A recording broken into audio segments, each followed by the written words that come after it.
Hello students, in this video I will teach you about the cellular transport across the various cell membranes. तो जो transport होता है उसको समझने के लिए हमें सबसे पहले दो तीन चीजें बेसिक अंडरस्टैंडिंग के लिए समझनी है। First is the selectively permeable membrane. Selectively permeable membrane वो मेम्ब्रेन होती है जो सारे सब्सटेंसेस को अपने में से नहीं निकलने देती, यानी कि it is selective. It selects some molecules and allows those molecules to pass through it, whereas it does not allow some other molecules to pass through it. For example, here I have shown you osmosis. Osmosis मैं आगे भी discuss करूंगी. यहाँ पे हम क्या देख रहे हैं कि एक सेमी परमिएबल मेम्ब्रेन ने एक बीकर को दो कंपार्टमेंट्स में डिवाइड करके रखा है. एक कंपार्टमेंट में हम सिर्फ पानी डाल देते हैं और दूसरे कंपार्टमेंट में हम शुगर का सॉल्यूशन डाल देते हैं. तो जो पानी के मॉलिक्यूल्स हैं, वाटर मॉलिक्यूल्स हैं, बीइंग स्मॉलर इन साइज, वो इस सेमी परमिएबल मेम्ब्रेन से निकल के इस कंपार्टमेंट से दूसरे कंपार्टमेंट में जाने लगेंगे. इस कंपार्टमेंट में शुगर के सॉल्यूट, यानी शुगर क्या हो गया, इसमें सॉल्यूट हो गया. सॉल्यूट की कॉन्सेंट्रेशन हाई है, इसमें सॉल्यूट की कॉन्सेंट्रेशन 0 है. तो जो जहां पे सॉल्यूट की कॉन्सेंट्रेशन हाई होती है उस तरफ सॉल्वेंट मॉलिक्यूल्स मूव करने लगते हैं. इसमें सॉल्वेंट कौन है? वाटर. तो water which is separated from this sugary solution by a semi-permeable membrane, that the molecules of that solvent will pass through the semi-permeable membrane to the other compartment where there is a solute. That means from the low solute concentration to the high solute concentration, the solvent molecules will pass through the semi-permeable membrane. तो semi permeable membrane, हमारी सारी जो cell membranes होती हैं वो selectively permeable होती हैं. वो कुछ सब्सटेंसेस को अपने में से निकलने देती हैं, whereas it does not allow other substances to move. Right. So ये कॉन्सेप्ट समझना था. एक दूसरा कॉन्सेप्ट है, आपको एक दूसरा कॉन्सेप्ट ये समझना है कि there are three types of solutions: hypotonic solutions, isotonic solutions and hypertonic solutions. Hypotonic solutions में क्या होता है, जो कॉन्सेंट्रेशन होती है सॉल्यूट की या डिसॉल्व्ड सब्सटेंसेस की, वो आउटसाइड ऑफ द सेल, यानी कि जो सॉल्यूशन है आपका जिसमें आपने अपना सेल रखा हुआ है, उस सॉल्यूशन में concentration of the dissolved substances कम होगी as compared to the concentration of the dissolved substances inside the cell. Isotonic solution, यानी कि अगर इस सॉल्यूशन को, इस सेल को अगर आप आइसोटोनिक सॉल्यूशन में रखते हो तो सेल के अंदर और सेल के बाहर, यानी कि बाहर सॉल्यूशन में, इवन सेल के अंदर, दोनों तरफ concentration of dissolved substances will be equal. right. Hypertonic solution क्या होता है, जिसमें dissolved substances की concentration सेल के बाहर हायर होती है as compared to inside the cell, यानी कि सेल के अंदर the concentration of the dissolved substances is lower, बाहर higher. ठीक है. इधर concentration dissolved substances बाहर lower, अंदर higher. इस solution में the concentration of dissolved substances is equal on both sides, the outside of the cell as well as the inside of the cell. तो ये दो तीन चीजें आपको इन सब टॉपिक समझने के लिए समझनी थी. अब हम देखते हैं सेल्स कैसे बिहेव करते हैं सॉल्यूशंस में. अगर आप किसी एनिमल सेल को हाइपोटोनिक सॉल्यूशन में रख दोगे, हाइपोटोनिक सॉल्यूशन में रख दोगे, तो ऑस्मोसिस की वजह से सॉल्वेंट कहाँ से कहाँ मूव करेगा. आपको मैंने अभी बताया, जो ऑस्मोसिस होता है उसमें solvent molecules they try to pass from the low concentration of the solute to high concentration of the solute. यानी कि और बाहर, क्योंकि हाइपोटोनिक सॉल्यूशन में concentration of the dissolved substances बाहर कम है और अंदर ज्यादा है, तो solvent molecules they will start moving from the outside of the cell to the inside of the cell, जिससे कि सेल जो हो स्वॉलन हो जाएगा, फिर बाद में वो फट जाएगा, लाइज हो जाएगा. ठीक है. दूसरी तरफ आइसोटोनिक सॉल्यूशन है, उसमें ऑस्मोसिस होगा ही नहीं, क्योंकि दोनों तरफ सॉल्यूट की कॉन्सेंट्रेशन बराबर होगी. हाइपरटोनिक सॉल्यूशन, इसमें भी ऑस्मोसिस होगा. ऑस्मोसिस किस डायरेक्शन की तरफ होगा, क्योंकि बाहर concentration of dissolved substances is higher और अंदर concentration of dissolved substances is low, so the solvent will move from the area of the low solute concentration to the area of the high solute concentration, यानी कि cell के बाहर पानी जाने लग जाएगा और सेल क्या हो जाएगा, श्रिंक कर जाएगा, श्रिवल कर जाएगा. ठीक है, क्योंकि उसमें से वाटर लॉस होने लग जाएगा, वो श्रिंक कर जाएगा. ठीक है. तो एनिमल सेल्स ऐसे बिहेव करते हैं in these various solutions. Plant solutions, plant cells कैसे बिहेव करते हैं. प्लांट सेल्स में ये आइसोटोनिक सॉल्यूशंस में तो वो सेम ही बिहेव करते हैं, जैसे कि ऑस्मोसिस होगा ही नहीं, दोनों तरफ जो सॉल्यूट कॉन्सेंट्रेशंस हैं वो बराबर हैं. अब ये ऑस्मोसिस की वजह से अगर हाइपोटोनिक सॉल्यूशन में रखा हुआ है तो यहाँ पे सेल फटेगा नहीं in case of plant cells, क्योंकि प्लांट सेल के बाहर एक बहुत स्ट्रॉन्ग लेयर होती है, उसे कहते हैं सेल वॉल। और जो सेल वॉल है वो इस सेल को टर्जिड जरूर बना देगी, यानी ऑस्मोसिस की वजह से सॉल्वेंट जो है वो लेस सोल्यूट कॉन्सेंट्रेशन से हाई सोल्यूट कॉन्सेंट्रेशन में अंदर तो आते रहेगा पानी, पर सेल वॉल की वजह से वो सेल एकदम स्वोलन, एकदम इन्फ्लेटेड हो जाएगा। जैसे गुब्बारा फैला दो ना आप, गुब्बारा एकदम उसकी जितनी कैपेसिटी होती है उतनी कैपेसिटी तक गुब्बारा फैला दो, फुला दो, तो उसी हिसाब से ये सेल भी पूरी तरह से फूल गया है, पर सेल वॉल की वजह से, स्ट्रॉन्ग सेल वॉल की वजह से वो फटा नहीं है।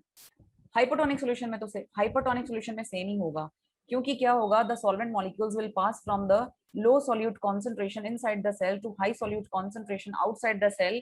क्योंकि हाइपोटोनिक सॉल्यूशन है तो जो वाटर है वो तो मूव आउट करेगा ही सेल के बाहर, तो सेल यहाँ पे उसका श्रिंकेज जरूर हो जाएगा, प्लाज्मोलिसिस उसे कहते हैं, वो हो जाएगा।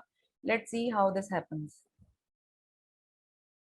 ये क्या दिखाया है, हाइपोटोनिक सॉल्यूशन, सेल फट गया है, एनिमल सेल, ये सेम है animal cell, red blood cells, यहाँ पे एनिमल सेल्स को क्या हुआ, श्रिंक हो गए। दूसरी तरफ देखो, उसमें क्या हुआ, प्लांट सेल्स में ये एकदम स्वॉलन हो गया, ये एकदम इन्फ्लेटेड हो गया, आइसोटोनिक में वो नॉर्मल है और हाइपरटोनिक में वो श्रिंक कर गया। Now we have to discuss the transport. So the cellular transport across the cell membrane, it is of two types. One is called passive transport, another is called active transport. Passive transport में क्या होता है, जो molecules होते हैं वो higher concentration area से low concentration area में जाते हैं। जब कोई molecules high concentration area से low concentration area में जाएं तो उसे कहते हैं movement down the concentration gradient। इसमें पैसिव ट्रांसपोर्ट में कोई एनर्जी की यूटिलाइजेशन नहीं होती, कोई सेल की एनर्जी खर्च नहीं होती, कोई केमिकल एनर्जी खर्च नहीं होती। So passive transport is of three types, diffusion, facilitated diffusion and osmosis. Osmosis तो आपको समझ में आ ही गया। डिफ्यूजन, डिफ्यूजन में क्या होता है, molecules they move from, simple diffusion है ये, इसमें molecules move from a region of higher concentration to the reason of low concentration, कोई एनर्जी खर्च नहीं होती, और ये डिफ्यूजन होते रहेगा जब तक कि दोनों साइड पे कॉन्सेंट्रेशन ऑफ द मॉलिक्यूल्स बराबर नहीं हो जाती। फैसिलिटेटेड डिफ्यूजन, मॉलिक्यूल्स क्या करते हैं, they move from the higher concentration region, same वही डिफ्यूजन के जैसा, हायर कॉन्सेंट्रेशन से लोअर कॉन्सेंट्रेशन रीजन की तरफ आते हैं, और ये काम तब तक होता रहता है जब तक कि दोनों तरफ बराबर कॉन्सेंट्रेशन नहीं हो जाती। पर इसमें क्या सिचुएशन है, इसमें हमें एक कैरियर प्रोटीन की मदद की जरूरत पड़ती है, और वो कैरियर प्रोटीन की वजह से ये काम थोड़ा सा आसान हो जाता है, इसलिए इसे फैसिलिटेटेड डिफ्यूजन कहते हैं, क्योंकि this requires the help of a carrier protein to carry the molecules. तो ये डिफ्यूजन और ऑस्मोसिस का एक कंपैरिजन आप देख सकते हो। तो movement of the particles from the area of higher concentration, ये मेम्ब्रेन है, मेम्ब्रेन के एक तरफ ये ब्लू कलर के जो मॉलिक्यूल्स हैं ये बहुत हाई कॉन्सेंट्रेशन में हैं, उस तरफ ये मॉलिक्यूल्स लो कॉन्सेंट्रेशन में हैं। तो ये आयंस, इस डायग्राम में आयन दिखाए हैं, तो आयंस जो है they are moving from the area of high concentration to the area of low concentration. अब ये अगर अपने आप जाएंगे मेम्ब्रेन के बाहर तो वो होगा सिंपल डिफ्यूजन, और वो अगर लाल रंग का ये कैरियर प्रोटीन जो कि मेम्ब्रेन में एम्बेडेड है, तो वो जो इंटेग्रल मेम्ब्रेन प्रोटीन है अगर उसकी मदद से वो बाहर जा रहे हैं तो उसे कहते हैं फैसिलिटेटेड डिफ्यूजन। तो ये है from the area of high concentration to the area of low concentration, this is the simple diffusion. Facilitated diffusion में molecules are moving from the area of high concentration to the area of low concentration but with the help of a carrier protein which is embedded in the membrane. अब क्योंकि diffusion जो है वो facilitated diffusion जो है वो specific particles का ही हो सकता है। स्पेसिफिक पार्टिकल्स क्यों, क्योंकि ये जो ट्रांसपोर्ट प्रोटीन्स होते हैं जिनके थ्रू ये पार्टिकल्स अंदर जाते हैं, इनके साथ इनकी बाइंडिंग कॉम्प्लीमेंटेरिटी होती है, यानी इनके पास ऐसा एरिया होता है जो इन पार्टिकल्स को पकड़ने के लिए उसी के कॉम्प्लीमेंट्री होता है। जैसे ताला और चाबी होता है ना, ताला के अंदर एक ही चाबी लगती है, उसी तरह ये समझो पार्टिकल्स चाबी हैं और ये carrier proteins are like a lock. तो उनका जो होल होगा, उनकी जो बाइंडिंग एरिया होगा इन पार्टिकल्स के लिए, वो इन्हीं के लिए बना होगा। दोनों स्ट्रक्चरली कॉम्प्लीमेंट्री होंगे तभी वो एक दूसरे में फिट होंगे, तभी ये जो कैरियर प्रोटीन है या ट्रांसपोर्ट प्रोटीन है तभी इन पार्टिकल्स को पकड़ेगा, क्योंकि ये इनके साथ बाइंड कर पाएगा। ठीक है, तो ट्रांसपोर्ट प्रोटीन्स क्या काम करते हैं मेनली, वो लार्ज या चार्ज्ड मॉलिक्यूल्स, जो बड़े मॉलिक्यूल्स होते हैं या जिनके ऊपर चार्ज होता है, जो मेम्ब्रेन में से, लिपिड बाइलेयर में से आपने आप पास नहीं कर सकते, ये उनको अपने साथ लेके जाते हैं।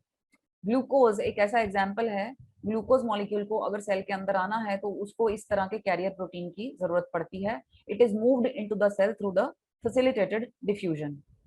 This is an example of facilitated diffusion, the movement of glucose across the erythrocyte cell membrane or the red blood cell membrane. This is one protein which is called GLUT1, यानी कि ग्लूकोज ट्रांसपोर्टर 1, या हम उसे कहते हैं, उसकी short form है GLUT1, GLUT1। ये एक यूनिपोर्टर भी है। यूनिपोर्टर means which carries the movement of a single molecule at a time। जो ये जो कैरियर प्रोटीन्स होते हैं जो इन सब्सटेंसेस को अक्रॉस द मेम्ब्रेन लेके जाते हैं from one side of the membrane to the other side of the membrane, ये प्रोटीन्स जो हैं they undergo conformational change to move substances. Conformational changes जैसे कि उनकी शेप बदल जाती है जैसे ही कोई सब्सटेंस उनके साथ बाइंड करता है या कोई सब्सटेंस उनसे रिमूव किया जाता है। तो ये एरिथ्रोसाइट GLUT1 जो है, this is such a kind of protein. इसके पास ग्लूकोज बाइंडिंग साइट होती है, ये इसे कहते हैं glucose binding site. There are two types of conformation of GLUT1। इसकी जो पहले टाइप की कॉन्फॉर्मेशन है T1, उसमें जो ग्लूकोज की बाइंडिंग साइट होती है that faces the external cell surface। ये बाइंडिंग साइट जो है this is facing the external cell surface.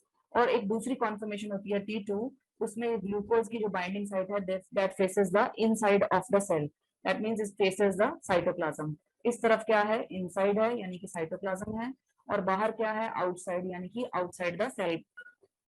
So transport कैसे होता है, let's see this process. Transport ऐसे होता है कि सबसे पहले ग्लूकोज मॉलिक्यूल अपनी इस बाइंडिंग साइट पे T1 की जो बाइंडिंग साइट है उसके ऊपर बाइंड करता है on one face of the membrane. जैसे ये बाइंड करता है वैसे ही कॉन्फॉर्मेशनल चेंज यानी कि change in the shape of the GLUT1 protein आने लगता है। तो आप देख रहे हो कि कैसे इसकी शेप चेंज हो रही है। तो जैसे शेप चेंज होते होते इसकी एक फाइनल कॉन्फॉर्मेशन बन जाती है, यानी कि ये ट्रांजिशन है, यानी इसमें इसके ड्यूरिंग शेप चेंज हो रही है। जब फाइनल शेप आ जाती है उसको हम T2 कहते हैं। ये कॉन्फॉर्मेशनल चेंज की वजह से जो ग्लूकोज बाइंडिंग साइट थी पहले जो कि बाहर के तरफ एक्सपोज्ड थी, आफ्टर कॉन्फॉर्मेशनल चेंज ये अंदर की तरफ एक्सपोज्ड हो गई है, और it exposes the binding site on the other side of the membrane, यानी कि किसकी तरफ, साइटोप्लाज्म की तरफ। तो साइटोप्लाज्म की तरफ वो मॉलिक्यूल छूट जाता है, ग्लूकोज का मॉलिक्यूल डिसोसिएट कर जाता है फ्रॉम दिस ट्रांसपोर्टर, और इसके साथ डिसोसिएट करने के बाद जैसे ही ग्लूकोज इससे डिसोसिएट करता है ये transporter undergoes another conformational change. जैसे ही ये इससे मूव होता है फिर इसकी वापस इसकी कॉन्फॉर्मेशनल चेंज हो जाती है और इसकी ओरिजिनल कॉन्फॉर्मेशन T1 वापस आ जाती है। फिर से ग्लूकोज की बाइंडिंग साइट जो है वो outside of the cell expose हो जाती है। तो this is the initial conformation, this is in the absence of glucose. Glucose जैसे ही रिलीज हो गया वैसे ही इसकी वापस ये चेंज आ जाती है, जैसे ही फिर ग्लूकोज बाइंड कर जाता है फिर इसकी T2 बन जाती है। So this cycle can go in either direction. जरूरी नहीं है कि हमेशा ये ग्लूकोज को अंदर बाहर सेल के बाहर से अंदर ही लेके आएगा, ये ग्लूकोज को सेल के अंदर से बाहर भी लेके जा सकता है सेम प्रोसीजर से। कब, जब ग्लूकोज की कॉन्सेंट्रेशन सेल के अंदर ज्यादा होगी, क्योंकि ये डिफ्यूजन है ना। डिफ्यूजन का क्या मतलब होता है, डिफ्यूजन का मतलब moving the substance from a higher concentration to lower concentration. तो अगर सेल के बाहर हायर कॉन्सेंट्रेशन है तो सेल के बाहर से अंदर लेके आएगा ग्लूकोज, और अगर सेल के अंदर ग्लूकोज की कॉन्सेंट्रेशन ज्यादा है तो सेल के अंदर से बाहर को ग्लूकोज निकाल देगा।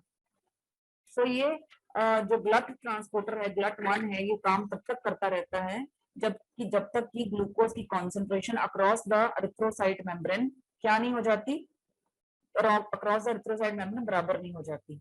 It helps to equilibrate the glucose concentration across the erythrocyte membrane. कोई दूसरे मॉलिक्यूल्स, कोई दूसरे सब्सटेंसेस इसमें यूज नहीं होते, ना ATP यूज होता है, ना ही कोई दूसरा आयन इधर से उधर जाता है। तो इस तरह ये काम करता है। डिफ्यूजन जो होता है ये एक किसी भी सब्सटेंस की नेचुरल टेंडेंसी होती है डिफ्यूजन की, क्योंकि गैसेस और लिक्विड्स में क्या होता है, मॉलिक्यूल्स डिफरेंट टाइप्स के होते हैं, और गैसेस और लिक्विड्स की टेंडेंसी क्या होती है कि वो एक दूसरे के साथ कंप्लीटली मिक्स करते हैं। क्यों? क्योंकि उनमें के बीच में गैसेस और लिक्विड्स के जो पार्टिकल्स होते हैं, जो मॉलिक्यूल्स होते हैं, वो कांस्टेंट मूवमेंट में होते हैं और उनकी मूवमेंट टोटली रैंडम होती है. So due to the kinetic energy which is found in the individual molecules, इसकी वजह से नेचुरल टेंडेंसी होती है गैसेस में और लिक्विड्स में कि वो कंप्लीटली मिक्स कर जाते हैं एक दूसरे के साथ.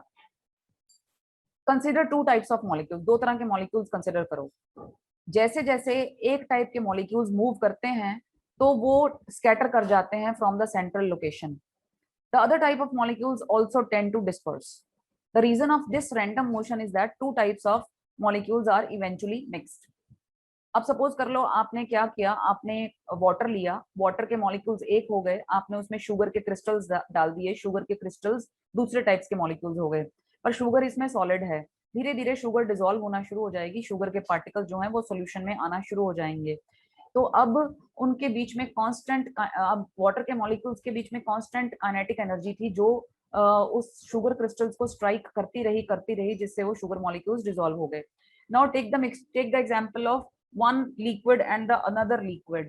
आप दोनों लिक्विड्स को, दो तरह के लिक्विड्स को मिक्स कर दो. अब दो तरह के लिक्विड्स के बीच में जितने पार्टिकल्स होंगे सबकी अपनी अपनी काइनेटिक एनर्जी होगी और वो काइनेटिक एनर्जी के साथ दोनों तरह के मॉलिक्यूल्स रैंडम मूवमेंट करेंगे, कॉन्स्टेंटली मूव करेंगे, रैंडम मूव करेंगे और वो मिक्स हो जाएंगे.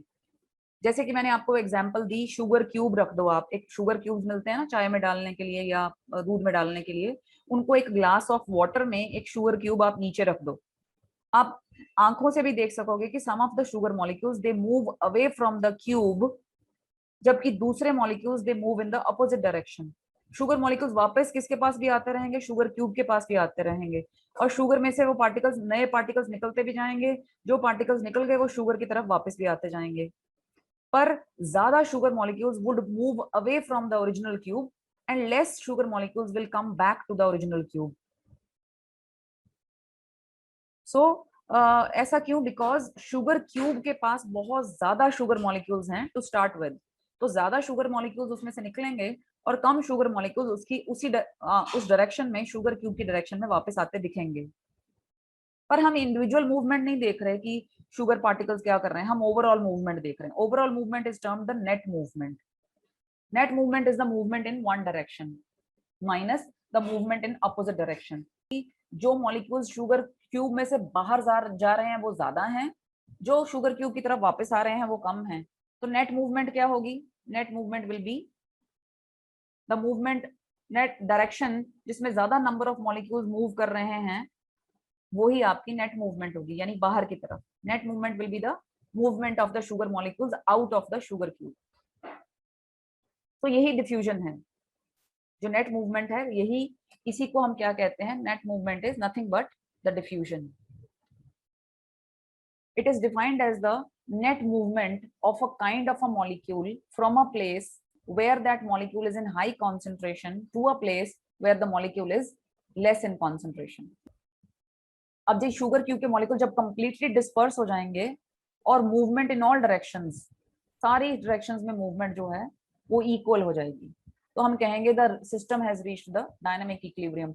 यानी कि जब सारा शुगर डिसॉल्व हो गया पानी में तो हम कहेंगे कि सारा मॉलिक्यूल कंप्लीटली डिस्पर्स हो गया and now the movement of sugar particles is equal in all direction, सब डायरेक्शंस में कोई नेट मूवमेंट नहीं रहेगी. At that point of time there is no net movement. सारे पार्टिकल्स अपनी जगह पे खड़े नहीं हैं, particles are constantly moving, particles में अभी भी कॉन्स्टेंटली एनर्जी है, काइनेटिक एनर्जी है.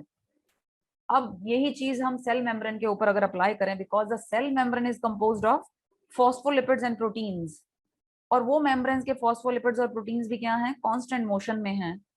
सो टेम्पररी ओपनिंग्स बनते रहती हैं और उन ओपनिंग्स में से मॉलिक्यूल्स जो हैं from, they can cross from one side of the membrane to the other side of the membrane. तो जो मेम्ब्रेन्स के क्लोज पार्टिकल्स होते हैं, जो मेम्ब्रेन के क्लोज हैं यहाँ particles, they are in constant motion. वो भी close to the membrane, they are in constant motion, they are able to move into and out of the cell. तो ये सेल मेम्ब्रेन की सारी सिचुएशन है. And the rate of diffusion जो है that is related to the kinetic energy and size of the molecule. Diffusion तभी occur करेगा जब मॉलिक्यूल्स जो होंगे अनइवनली डिस्ट्रीब्यूटेड होंगे. अनइवनली डिस्ट्रीब्यूटेड मींस एक तरफ कॉन्सेंट्रेशन ज्यादा, एक तरफ कॉन्सेंट्रेशन कम. अगर बराबर है तो नेट डिफ्यूजन अकर नहीं करेगा। अगर आपके पास बाहर बहुत ज्यादा कॉन्सेंट्रेशन में पार्टिकल्स हैं और अंदर बहुत कम है, अंदर एक ही है, तो आपका rate of diffusion will be very very high. So difference in the concentration across the membrane, अगर आप बाहर मैं कहूँ हाई कॉन्सेंट्रेशन है, अंदर लो कॉन्सेंट्रेशन है, इस डिफरेंस ऑफ कॉन्सेंट्रेशन को हम कहते हैं कॉन्सेंट्रेशन ग्रेडियंट। और अगर सब्सटेंसेस मूव करते हैं from the high concentration area to the low concentration area, उसे कहते हैं डाउन द कॉन्सेंट्रेशन ग्रेडियंट। और अगर पार्टिकल्स मूव करें from the low concentration to the high concentration area, तो उसे कहते हैं the movement against the concentration gradient. तो डिफ्यूजन जो है ये एक बहुत ही important method है by which the materials they are exchanged between a cell and its environment, and because the movement of the molecules is random, तो cell का कोई कंट्रोल नहीं होता इस प्रोसेस के ऊपर। सो डिफ्यूजन को पैसिव डिफ्यूजन इसीलिए कहते हैं क्योंकि इसमें कोई सेल को केमिकल एनर्जी डेवलप अपनी एक्सपेंड नहीं करनी पड़ती, स्पॉन्टेनियस होता है diffusion, down the concentration gradient होता है, तो कोई एनर्जी खर्च नहीं होती। तो सेल्स क्या कर रहे हैं, सेल्स ऑक्सीजन को कॉन्टिन्यूसली यूज करते रहते हैं वेरियस केमिकल रिएक्शंस में, इसलिए ऑक्सीजन कॉन्सेंट्रेशन हमेशा सेल के अंदर कम ही रहती है, क्योंकि सेल क्या करता रहता है, सेल ऑक्सीजन को कॉन्टिन्यूसली यूज करता रहता है। तो कॉन्टिन्यूसली यूज करता रहेगा तो ऑक्सीजन कॉन्सेंट्रेशन सेल के अंदर क्या हो जाएगी, कम हो जाएगी। तो ऑक्सीजन सेल के बाहर जो ब्लड फ्लो कर रहा है उसमें ज्यादा होती है, तो सारा टाइम ऑक्सीजन की डिफ्यूजन चलती रहती है from the high concentration in the blood outside the cells to low concentration of oxygen inside the sales.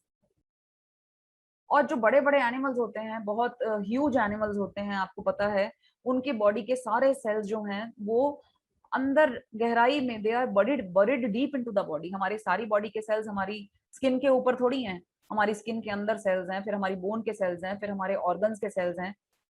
तो इसका क्या मतलब हुआ कि एनिमल्स के पास ऐसा कोई मैकेनिज्म होना चाहिए जिससे सारे बॉडी के सेल्स को, चाहे वो कितनी भी डीप हमारी बॉडी में प्रेजेंट हो, सबको ऑक्सीजन मिले। तो अगर हमारे पास सर्कुलेटरी सिस्टम है तो वो इसी काम के लिए है, यानी हमारा ब्लड जो हमारी ब्लड वेसल्स में फ्लो करता है, जगह जगह हमारी बॉडी में जाता है, वो इसी काम के लिए जाता है। किसके लिए, exchange of gases and exchange of materials. तो अगर हम किसके ऊपर डिपेंड करते हैं, हमारे एटमॉस्फेयर, हमारे सारे सेल किसके ऊपर डिपेंड करते हैं कि हमारे सारे सेल्स डायरेक्टली बाहर वाले एनवायरनमेंट से ऑक्सीजन लेंगे, तो क्या होगा, तो सेल्स सर्वाइव ही नहीं कर पाएंगे जो हमारी बॉडी के अंदर डीप में सेल्स हैं। तो जो सेल्स हैं वो सर्कुलेटरी सिस्टम के ऊपर डिपेंड करते हैं। सर्कुलेटरी सिस्टम में जो वेसल्स होती हैं, they carry blood vessels, they carry many different molecules in the blood from one place to the other. तो ऑक्सीजन जो ब्लड कैरी कर रहा है, this oxygen can diffuse across the membrane. किसकी membrane, membrane of the lungs, membrane of other moist surfaces of the animals body, उन सभी में से वो डिफ्यूज कर सकती है। तो ऑक्सीजन क्या वहां पहुंचती है and it automatically diffuses into the cells. और सेल के अंदर कार्बन डाइऑक्साइड हमेशा बनती रहती है और ब्लड में कार्बन डाइऑक्साइड हमेशा कम होती है। तो सेल जो अपने अंदर कार्बन डाइऑक्साइड बनाते रहते हैं, वो डिफ्यूजन के प्रोसेस से कार्बन डाइऑक्साइड को ब्लड में ट्रांसपोर्ट करते रहते हैं। क्योंकि ब्लड के पास कार्बन डाइऑक्साइड की कॉन्सेंट्रेशन कम होती है और सेल्स क्योंकि ऑक्सीजन को यूज कर करके कार्बन डाइऑक्साइड बनाते रहते हैं, तो सेल्स के अंदर कार्बन डाइऑक्साइड की कॉन्सेंट्रेशन ज्यादा होती है। So by a process of diffusion the carbon dioxide from inside of the cells is transported to the outside of the cell into the blood. So इस तरह concentration of carbon dioxide is kept low inside the cell and concentration of oxygen is kept high inside the cells. Then we come to the discussion of osmosis. तो अब इसका significance देखते हैं, significance of osmosis in our life.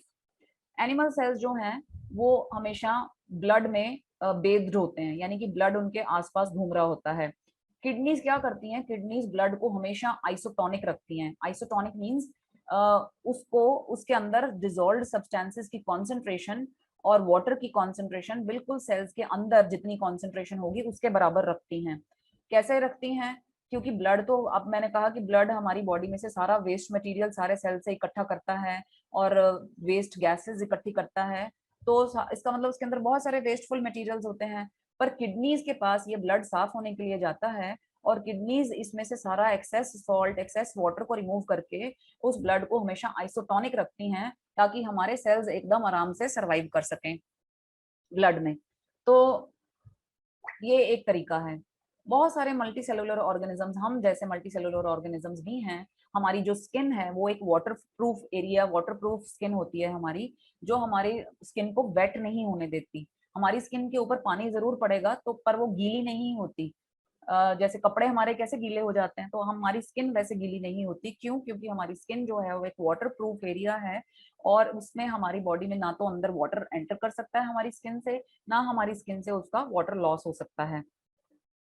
So even fresh water में भी जो living organisms रहते हैं उनके पास भी ऐसे मैकेनिज्म्स होते हैं ताकि उनके अंदर एक्सेस वाटर बाहर से एंटर ना कर सके, राइट। तो ये मैंने आपको पहले भी बता दिया था, एक और बार हम कर लेते हैं कि सेल्स जो हैं they must compensate for the water that enters the cell in the hypotonic environment and leaves the cell in hypotonic environments. तो दोनों तरह के एनवायरनमेंट से डील करने के लिए सेल्स के पास मैकेनिज्म्स होते हैं। प्लांट्स एंड बैक्टीरिया जो हैं उनके पास, आपको पता है, मैं पहले भी बता चुकी हूँ, उनके पास ऐसे मैकेनिज्म्स होते हैं। सो सेल्स कंपेंसेट कर लेते हैं अलग अलग मैकेनिज्म से। किसी के पास कॉन्ट्रैक्टाइल वैक्यूल्स होते हैं, किसी के पास सेल वॉल्स होती हैं। सेल वॉल्स, मैंने पहले भी बताया कि प्लांट्स के अंदर पानी भर तो जाएगा हाइपोटोनिक सॉल्यूशन में अगर रखोगे, पर फिर भी सेल जो है वो फटेगा नहीं, क्योंकि सेल वॉल जो है वो सेल मेम्ब्रेन को प्रोटेक्ट करके रखती है, उसको फटने नहीं देती है। सो प्रेशर सेल के ऊपर, सेल वॉल के ऊपर सारा जाता है, उस प्रेशर को कहते हैं टर्गर प्रेशर। और हाइपोटोनिक एनवायरनमेंट में भी वो सेल्स जो हैं वो सर्वाइव कर जाते हैं, श्रिंक जरूर कर जाते हैं, they shrink away from the cell wall, और उनका टर्गर प्रेशर लूज जरूर हो जाता है, और उनके अंदर के मेटाबॉलिक एक्टिविटीज को कोई प्रॉब्लम नहीं होता है।